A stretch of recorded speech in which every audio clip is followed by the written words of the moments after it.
Pagiku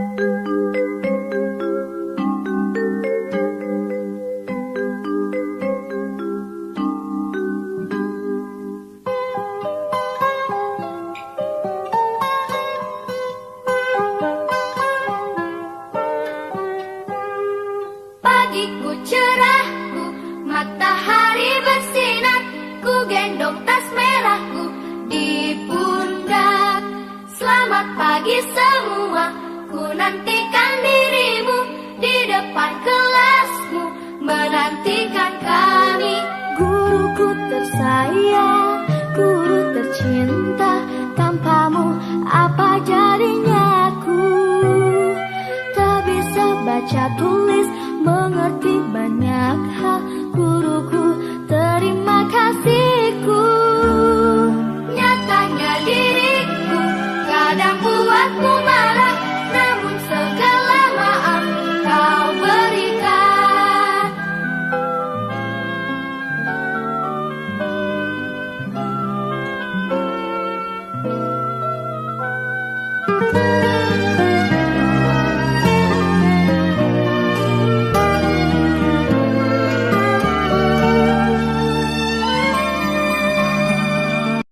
Baik Bapak Ibu, di sini kita akan membahas tentang budaya positif. Sebagaimana yang kita ketahui bersama bahwa budaya positif pastinya telah kita terapkan di sekolah kita masing-masing ya Bapak Ibu. Namun tentunya penerapannya pasti berbeda di antara sekolah satu dengan sekolah lainnya. Nah, di sini kita bahas dahulu apa latar belakang dari budaya positif itu sendiri. Kita ketahui bersama bahwa budaya positif adalah keyakinan dan nilai yang disepakati yang menjadi kebiasaan bersama yang akan dilakukan dalam waktu yang lama. Nah, jadi budaya positif ini dapat diterapkan dalam pembuatan keyakinan kelas agar siswa merasa terlibat dan bertanggung jawab dalam menjalankan disiplin tersebut. Kemudian guru selama ini belum menerapkan penyelesaian masalah menggunakan segitiga restitusi. Nah, jadi kita akan ketahui bersama nanti apa itu segitiga restitusi dan kapan diperlukan. Nah, selama ini kita lihat bahwa guru itu masih seringkali menggunakan posisi kontrol sebagai penghukum, pembuat rasa bersalah, dan posisi teman. Nah, itu yang melatar belakangi dari masalah yang akan saya sampaikan pada saat ini. Nah, agar terjadi perubahan positif, maka perlu adanya kolaborasi antar warga sekolah ya. Jadi kalau kita lihat dari dua kata ini Bapak Ibu, budaya dan ada kata positif. Nah, tentunya Bapak Ibu sudah terbayang di benak masing-masing bagaimana Bapak Ibu menjalankan budaya positif di sekolah Bapak Ibu masing-masing. Pastinya Bapak Ibu menerapkannya dengan cara masing-masing juga ya. Mungkin ada yang memberikan hadiah atau memberikan hukuman kepada siswanya. Kemudian ada yang sebelum memulai pembelajaran membuat keyakinan kelas terlebih dahulu. Kemudian ada lagi yang menyelesaikan masalah dengan cara memanggil siswa, kemudian mungkin menghukum siswa atau membuat siswa itu merasa bersalah, dan masih banyak lagi mungkin yang Bapak Ibu terapkan di sekolah selama ini. Nah, jadi sekarang yang akan kita bahas adalah bagaimana peran 7 poin yang akan kita bahas pada pertemuan kali ini ya Bapak Ibu. Nah, saya yakin nih Bapak Ibu semua di sini sudah mengenal dan cukup familiar dengan ke-7 poin ini ya. Masing-masing nanti akan kita bahas apa dan bagaimana penerapannya di sekolah atau di kelas kita ya Bapak Ibu.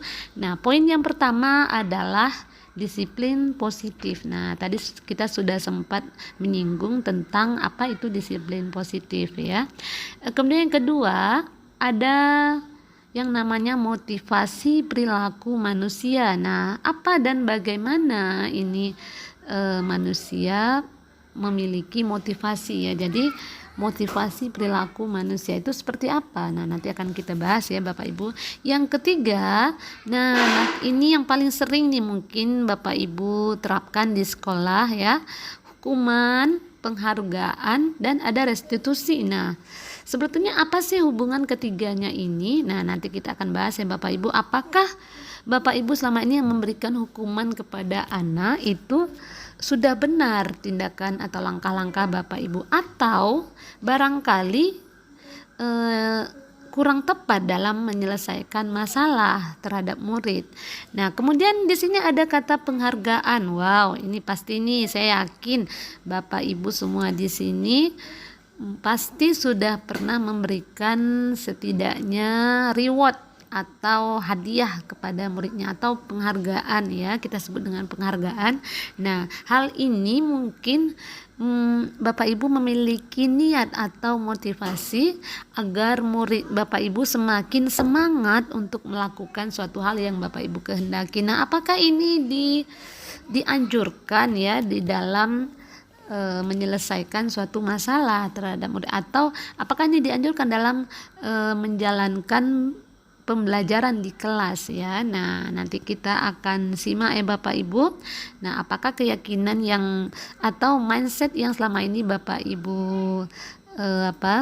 Bapak Ibu pikirkan di kepalanya bahwa penghargaan nih, wow, namanya penghargaan pasti siswa akan merasa lebih termotivasi ya untuk belajar misalnya, atau untuk melakukan suatu hal misalnya, atau sholat atau ibadah lainnya. Nah, jadi ketika kita janjikan penghargaan, di situ siswa kita akan merasa mungkin lebih bersemangat atau lebih antusias untuk melakukan hal itu. Nah,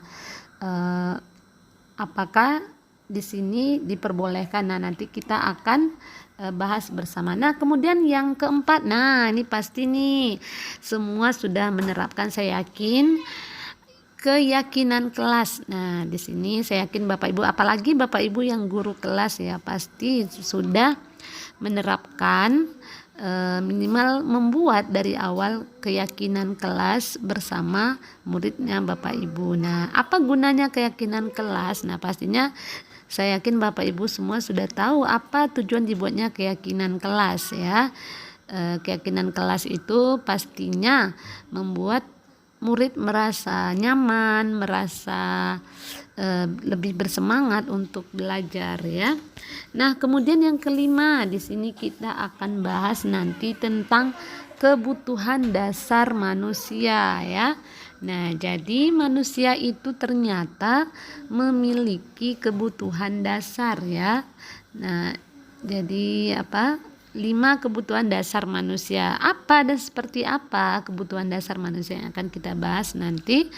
Kita akan lihat ya Bapak Ibu, kebutuhan dasar apa saja yang ada pada diri manusia. Nah, kemudian yang selanjutnya adalah 5 posisi kontrol guru. Nah, apa sih yang dimaksud dengan posisi kontrol guru? Nah, di sini kita akan bahas bersama. Ternyata guru itu memiliki 5 posisi kontrol. Nah, yang pertama ada, mungkin tadi sempat disinggung di latar belakang ya, bahwa posisi kontrol guru itu yang pertama tadi ada sebagai penghukum, kemudian sebagai pembuat rasa bersalah, kemudian sebagai sebagai manajer ya, kemudian sebagai pemantau dan lain-lain. Nah, nanti kita akan bahas bersama ya Bapak Ibu. Kemudian, nah ini nih mungkin istilah ini masih familiar ya, masih agak asing ya, belum familiar di telinga kita, segitiga restitusi. Nah, apa yang dimaksud dengan segitiga restitusi? Nah, nanti kita akan bahas bersama apa dan hal seperti apa yang mendorong kita harus menerapkan segitiga restitusi khususnya di kelas kita. Jadi penting nggak segitiga restitusi ini diterapkan? Nah, apa saja hal yang mendasarinya, atau apa saja yang langkah-langkah yang perlu kita terapkan dalam menerapkan segitiga restitusi ini. Pastinya Bapak Ibu semua penasaran kan mungkin bagaimana menerapkan segitiga restitusi ini di kelas atau di sekolah kita ya Bapak Ibu. Jadi ke 7 topik ini atau 7 poin ini nanti akan kita bahas bersama di pertemuan ini ya Bapak Ibu. Jadi saya harap Bapak Ibu bisa stay sampai akhir nanti.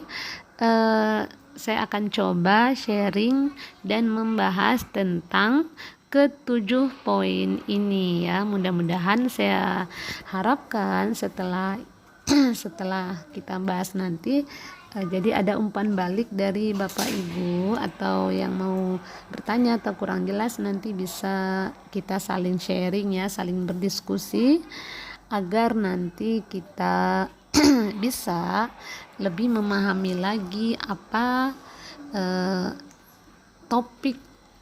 pelajaran dari topik yang sedang kita bahas pada saat ini ya. Jadi sekali lagi saya sampaikan 7 topik yang akan kita bahas pada kali ini adalah disiplin positif, motivasi perilaku manusia, hukuman penghargaan dan restitusi, keyakinan kelas, kebutuhan dasar manusia, 5 posisi kontrol guru, dan yang terakhir adalah segitiga restitusi ya. Tetap semangat ya Bapak Ibu. Baik Bapak Ibu, sekarang kita akan lanjutkan materi yang selanjutnya. Di sini ada namanya perubahan paradigma. Nah, kalau kita dengar kata paradigma ini pasti sudah familiar semuanya ya Bapak Ibu. Paradigma ya. Jadi di sini kita akan coba berilustrasi. Nah, di sini anggaplah sekarang di tangan Bapak Ibu menggenggam sesuatu. Bisa itu berupa secari kertas kecil atau benda-benda lain yang bisa Bapak Ibu genggam, mengizinkan dirinya dikontrol. Nah, saat itu bentuk kontrol guru menjadi kebutuhan dasar yang dipilih murid tersebut. Nah, teori kontrol ini menyatakan bahwa semua perilaku memiliki tujuan, bahkan terhadap perilaku yang tidak disukai. Nah, kemudian ilusi bahwa semua penguatan positif, efektif dan bermanfaat. Nah, penguatan positif atau bujukan itu adalah bentuk kontrol. Nah, jadi segala usaha untuk mempengaruhi murid agar mengulangi suatu perilaku tertentu adalah suatu usaha untuk mengontrol murid tersebut. Nah, dalam jangka waktu tertentu, kemungkinan murid tersebut akan menyadarinya dan mencoba untuk menolak bujukan kita. Atau bisa jadi murid tersebut menjadi tergantung pada pendapat sang guru untuk berusaha ya. Nah, di sini kemudian ada lagi ilusi bahwa kritik dan membuat orang merasa bersalah dapat menguatkan karakter. Menggunakan kritik dan rasa bersalah untuk mengontrol murid menuju pada identitas gagal.